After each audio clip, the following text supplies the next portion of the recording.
साहिबगंज के व्यवसायी अरुण शाह का अपहरण और हत्या के मामले में एक ऑडियो टेप सामने आने के बाद सियासत गर्म गई है। फिरौती के लिए हुई इस हत्या के बाद विपक्ष प्रदेश की कानून व्यवस्था पर सवाल खड़े कर रहा है। देखिए।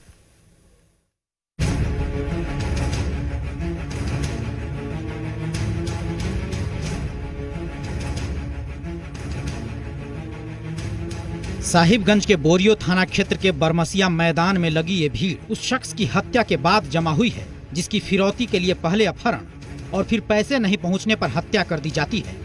लेकिन हत्या के एक दिन बाद आए एक ऑडियो टेप ने न सिर्फ पुलिस पर आम आदमी के भरोसे को तार तार कर दिया, बल्कि उस ऑडियो क्लिप को सुनने के बाद ये जाहिर होता है कि अपहर्ता कितने बेदिल और बेरहम थे। तुम्हारा आदमी हम लोगों के कब्जे में है अरुण। व्यवस्था किए पैसा का व्यवस्था कहाँ हो पाया है अभी। थाना दौरा कीजिए, थाना वाला आपका आदमी बचा सकेगा। देखिए थाना हम लोग नहीं जा रहे हैं, हमको आप 10 दिन का समय दीजिए, हम लोग कुछ करेंगे। 10 दिन तो समझो मार गए आपका आदमी, काल से फोन भी नहीं करेगा, कुछ भी नहीं करेगा। काल आपका आदमी का लाश मिलेगा मेन रोड में नेशनल हाईवे मेन रोड में आपका आदमी का लाश मिलेगा। 27 जून को अंतिम बार अपहर्ता की व्यवसायी की पत्नी और फिर उसके भाई से बात हुई थी। उसके बाद अपहर्ताओं ने कहा था, कल तुम्हारे आदमी यानी व्यवसायी अरुण की लाश मेन रोड पर मिलेगी, खेत में नहीं मेन रोड में। और फिर अगले दिन यानी 28 जून को अपहृत व्यवसायी की लाश मेन रोड के पास एक मैदान में मिली। फिरौती के लिए मांग की थी पहले 30 लाख। इसके बाद जो है 2 दिन पहले मैसेज आया उधर से, बोला नहीं 17 लाख लेंगे।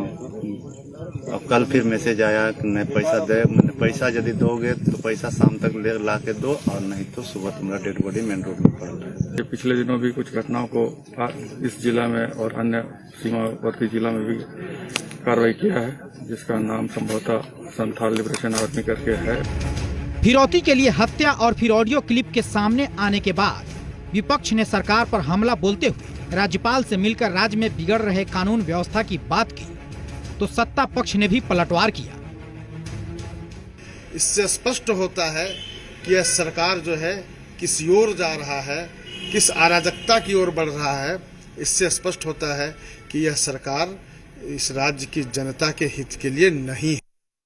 जो माननीय मंत्री हैं, जो अधिकारी हैं, पदाधिकारी हैं, उनके द्वारा लगातार उन विभागों में जो भ्रष्टाचार का खेल खेला गया वो परत दर परत अब खुलने लगा है।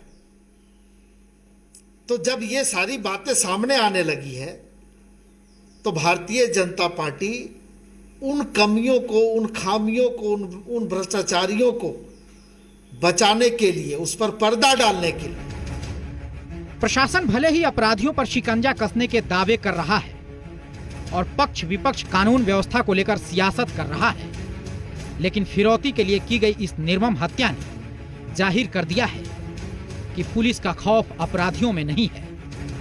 पंकज।